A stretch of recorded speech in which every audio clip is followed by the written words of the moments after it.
is now on the scoreboard, Robert. It's tough. When Magnus finds those moves, where he gives up a pawn, enters a position that he just knows is better for him, he is at his most capable and dangerous. And that's saying a lot because we know how many things Magnus has won in the world of chess. But I think for Arjun Erigaisi, you could sense that he started throwing pawns forward. He got into his dynamic position, which typically we think is his strong suit. But it just felt like he didn't have the exact plan that he wanted. He couldn't work through the tactics, and there was something there. Objectively speaking, there was something, but it was clearly very difficult to find.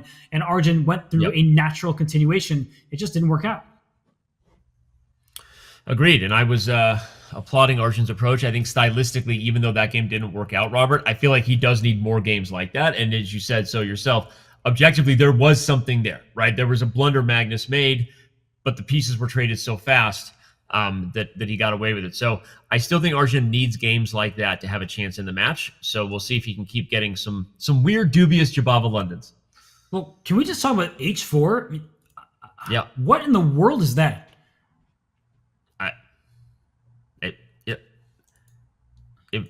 It was a move. But Danny, this is a normal position with a pawn on H4 rather than H3 or H2, and you could have developed. So I hate what Magnus is doing. Maybe he's just playing whatever, but look at this. This is like those mainline positions. I was so focused on talking about, even though Arjun lost that game, I liked his strategy. I didn't get to see Magnus on camera when he played H4, but was it a mouse slip? Like literally asking for a friend? Was it? I don't know. Did he mean to play H3? I also wasn't looking at his demeanor closely enough, but as I'm looking at this position, this looks terrible for white. Like, you play it on one of these main lines in the London, and if we do a quick material count, black is up a pawn. There's a pawn on H5, which means castling looks less tempting because that pawn may drop. And I guess white is doing okay if you find the correct path forward. But yeah, this just is weird stuff. Super weird. That king will never have a home on E1 because of what you've done with the H-pawn. Look at what you've done. And Magnus says, I don't care. I'm playing C4. It's explosive. Let's go. Open up the board. I'm with you. I'm calling baloney, not to be confused with the Benoni. Call him baloney. And it does appear that Arjun has gone wrong a couple turns here. White now right back in this game. It doesn't look like he's done that much wrong, but he put his bishop on D7, captured with the knight, brought the knight back, and nice move from Magnus. He is just putting pressure on the black king side. So, Danny, we were saying that the white king would have nowhere to go. It seems like the black king doesn't have an easy path either. Are we going to get a rook H3 rook lift at some point? Head to the G file and see what happens next? I mean, maybe. Sick. I'm with you. No, you're right. I mean, the black king has just as many questions to answer as the white king does, maybe more at this point. Queens off the board would favor white with the bishop pair in the endgame. B7 is immediately under fire. I'm giving it a star. That's such a good move. It's the best move. Well, if you're going to give it a star, give it this star. It was a gold one. I'm sorry, it's too late now. Okay.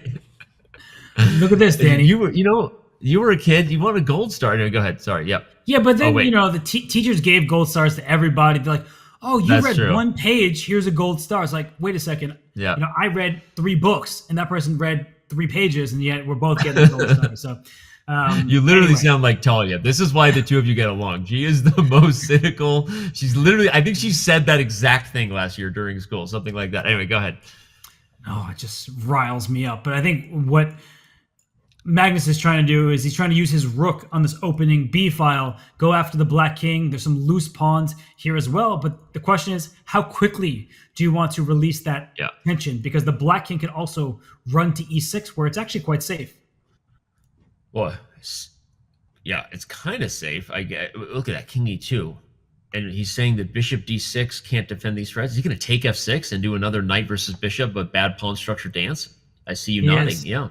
Yeah, his rook has choices, either C1 directly or doubling on the B file, or after the exchange on F6, this rook can dance this way. Rook H4 at some moment, and it can go to G4.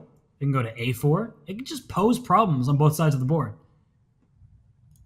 So he doesn't go for that forcing line. a good lesson to see all the way through that it would actually bring black's king to e6. Instead, he stays down a pawn, but you wouldn't know it by looking at the pawns. Speaking of the peshki, the peshka for singular, peshki for plural. Just fun little fact, little Russian tip, Russian grammar. Was there a follow up there? Or are you just trying to, Yeah, that was it. I just wanted you to know. Oh, I appreciate it. You know what people make that mistake a lot is with pierogi. That's already plural, but they say, "Oh, can I have some pierogies for dinner?" But that's right. It's one of those little language things. Is it moose or moose in? It's meese. Meese for plural moose? Is that really true? No, but goose and geese. So why not moose and meese? Oh, okay. All right, here we are. Magnus in a position where he's down a pawn, but he's got positional pressure. Arjun has a million weaknesses. Rook to c1 is a simple move, probably after g3. Oh, no, king f3, even better. Because then you get g4 if rook g5 to guard the h-pawn. OMG. He is trying to create a bind over here. That pawn on h5 will be the best pawn on the board, and the knight coming to f5 puts pressure on h6. So it looks like Arjun will have to defend passively. And Danny, I wasn't actually... I wasn't expecting king g4, but long live the king. But then I'm looking at the time. Magnus is actually down under half the time that Arjun has.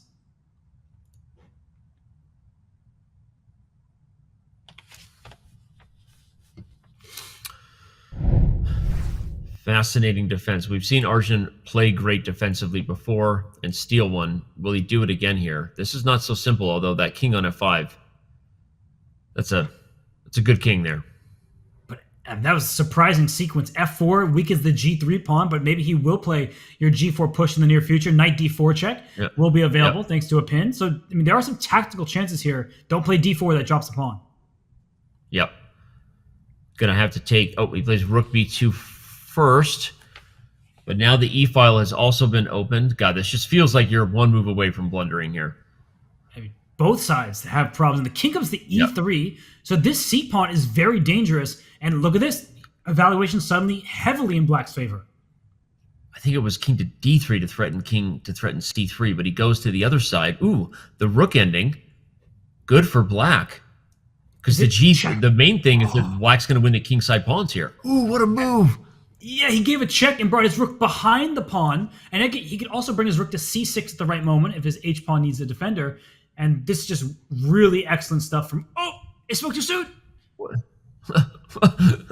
We're all over the map here, but either way, Arjun Irakaisi is on his way to potentially outplaying Magnus for yet another time today in an endgame, Robert. This is just amazing chess right here.